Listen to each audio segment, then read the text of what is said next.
Hello, and welcome to another edition of Astronomy Spotlight. My name is Kirk Rosberg. I'm the planetarium coordinator here at the Hastings Museum. And this month, we want to talk about the story of the fall sky. There are a number of constellations involved in a single story, a single myth in Greek myth that I want to tell right now using our planetarium sky. If you've seen either version of Clash of the Titans, the movies, this might sound a little bit familiar to you. It starts off with Queen Cassiopeia. She was a very, very beautiful woman, apparently, and she let everybody know it on a regular basis.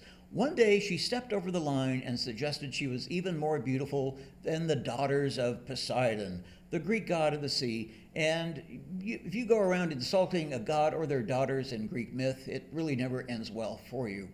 So we have Cassiopeia here in the north, slightly northwest in the sky.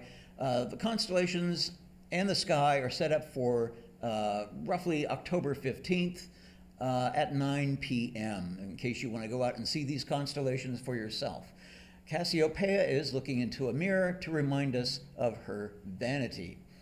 So she boasted of her own beauty. Now, I know in Clash of the Titans it was suggested that she boasted of her daughter Andromeda's beauty. Really not the case in most versions of the actual myth, but Cassiopeia boasted about her beauty and suggested she was more beautiful than the daughters of Poseidon, and this caused Poseidon and his daughters to be rather upset, and they decided to go to Zeus, the king of the Greek gods, and ask what could be done about this. It was decided that they could send a sea monster out to destroy the kingdom of Ethiopia. This is Ethiopia in Greece, not the Ethiopia we currently know today. And as the sea monster was seen approaching the coastline of Ethiopia and really began to ravage the coastline, the royal couple, I should add her husband at this point, King Cepheus, in the sky, there we go, they went to the oracle at Delphi to kind of see what they could do to save their kingdom. And they were told by the oracle the only thing they could do would be to sacrifice, to give their daughter Andromeda to the sea monster. And that would make everything better once again. So, very reluctantly, but of course really having no choice in the matter, King Cepheus and Queen Cassiopeia had their daughter chained to a giant rock on the coastline of Ethiopia and awaited the sea monster. And the sea monster is approaching, and in the constellations, it is the constellation of Cetus, which is known primarily as the whale. Here you can see he sort of has, he's half whale, half sea monster, but so be it. So Cetus is approaching the coastline, and along comes one of the great heroes of Greek myth, and that would be Perseus. Perseus had wings on his feet, which he was given, and he had just come from slaying the Medusa.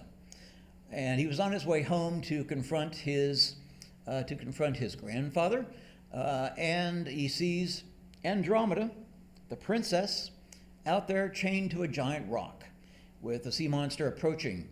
So he grabs the head of the Medusa, and if you remember the story, anybody that looked at the head of the Medusa, whether she was alive or not, would be turned immediately into stone.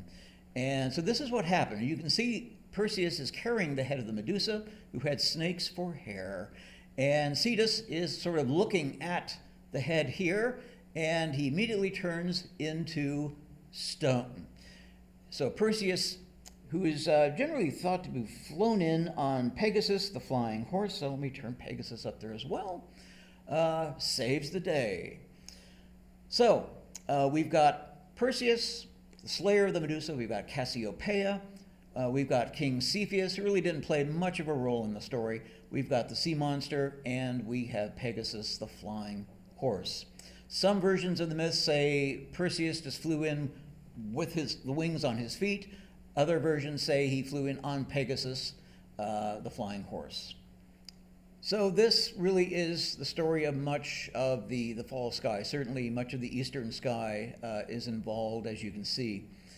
So if you get some time, go out, look up into the eastern sky mid-October and see if you can find these constellations. Pegasus, the flying horse, kind of looks like a large diamond shape or a square shape. There he is right there, the brightest section of Pegasus. And connected to that is Andromeda, the princess, and there she is. Of course, Cassiopeia is currently visible in the slightly northwest, looking like a bent out of shape letter W.